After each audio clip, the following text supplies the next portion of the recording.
तुम्हाला माहिती आहे का, 1.5 कप बेसन पिठामध्ये जर का तुम्ही 2 चमचे पिठी साखर, 1 चमचा सायट्रिक ॲसिड, थोडीशी हळद, चवीनुसार मीठ घालायचं, व्यवस्थित मिक्स करून घ्यायचं. त्यानंतर थोडं थोडं करून पाणी घालायचं, व्यवस्थित हे सगळं मिश्रण मिक्स करून घ्यायचं, त्याच्या सगळ्या गाठी मोडून घ्यायच्या.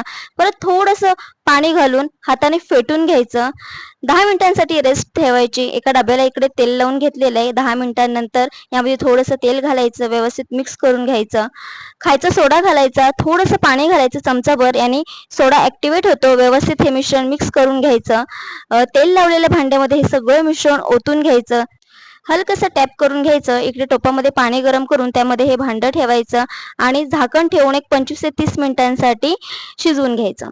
इकडे टोपामध्ये तेल गरम करून त्यामध्ये मोहरी, हिरवी मिरची, त्याचबरोबर साखर आणि पाणी घालून ही फोडणी तयार करून घ्यायची.